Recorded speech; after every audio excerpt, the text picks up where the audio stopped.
30 জানুয়ারি 2021 সালে এইচএসসি 20 ব্যাচের স্টুডেন্টদেরকে বোর্ড এক্সাম রেজাল্টে অটোপাস দেওয়া হয়। করোনা পরিস্থিতি বিবেচনায় প্রকাশিত এইচএসসি এবং সমমানের পাশের হার 100%। এবং এই রেজাল্টে আমি সহ আমার ব্যাচের অন্যান্য ছাত্রদের কি ইফেক্ট পড়েছিল তা নিয়েই কথা বলবো আমরা এই ভিডিওতে, এবং জানার চেষ্টা করব অটোপাস আশীর্বাদ নাকি অভিশাপ।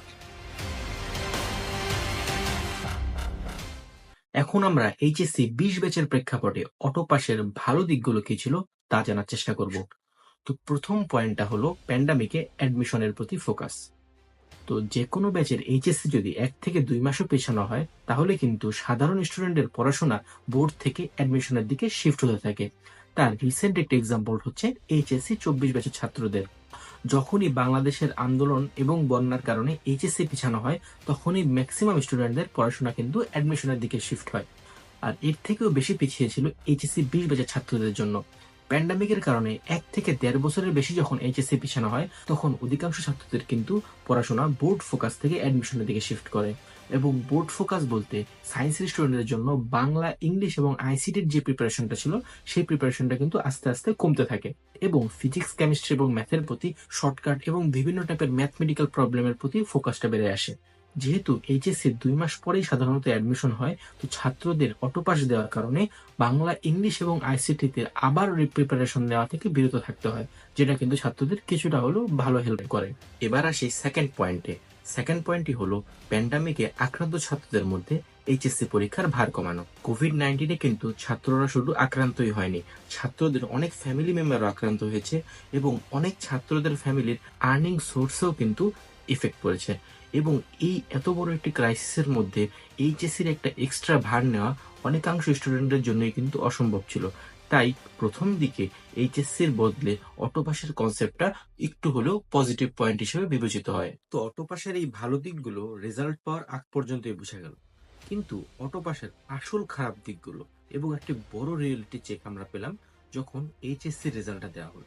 প্রথম খারাপ পয়েন্টটা হচ্ছে আসল ফলাফল না পাওয়া।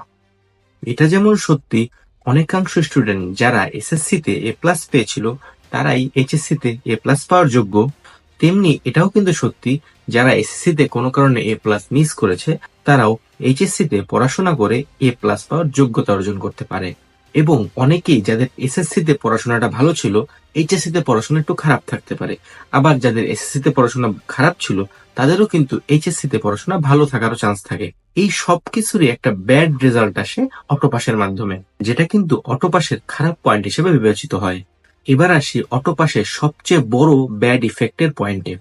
এইচএসসি রেজাল্ট দেওয়ার পরপরই বিভিন্ন ভার্সিটি তাদের অ্যাডমিশন সার্কুলার দিয়ে দেয়, এবং এটা বোঝা খুবই ইজি, যখন বোর্ড রেজাল্ট যতটা ইজি হবে অ্যাডমিশনের সার্কুলার ততটা স্ট্রিক্ট হবে।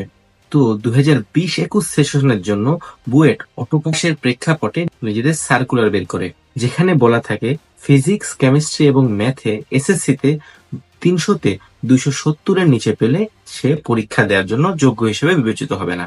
অনেক ছাত্র যারা নিজেদেরকে চেঞ্জ করেছে এইচএসসিতে, কলেজ লাইফে ভালো মতো পড়াশোনা করেছে, তারা কিন্তু একটি বড় ডিসঅ্যাপয়েন্টের শিকার হয়। অনেকেই যারা নিজেদেরকে ফিজিক্স, কেমিস্ট্রি এবং ম্যাথে খুবই দক্ষ হিসেবে তৈরি করে তারাই পরবর্তীতে জানতে পারে যে তারা অটোপাসের কারণে বুয়েটে এক্সাম দেওয়ার যোগ্য নয়।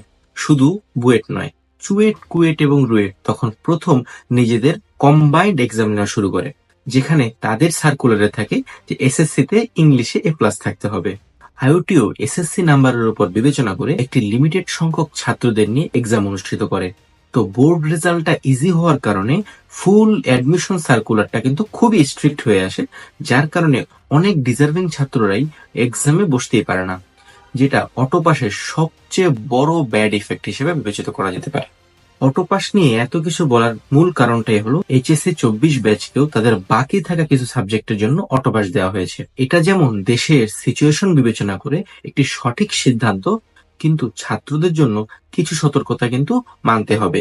প্রথম হলো ম্যাথ, বায়োলজি এবং কেমিস্ট্রির মতো ইম্পর্টেন্ট সাবজেক্টের রেজাল্ট কিন্তু এখন আর তোমাদের হাতে নেই। এবং সায়েন্সের স্টুডেন্টের জন্য ম্যাক্সিমাম ইউনিভার্সিটির সার্কুলারে কিন্তু এই সাবজেক্ট নির্ভর হয়। তো যারা নিজেদেরকে বুয়েট এবং সিকেরুয়েটে অ্যাডমিশনে চান্স পাওয়ার জন্য পুরো এইচএসসি লাইফ চেষ্টা করে গেছো, তাদের কিছুটা হলেও আনসার্টিনিটি থাকতে পারে যাতে তারা এক্সাম দিতে পারবে কিনা।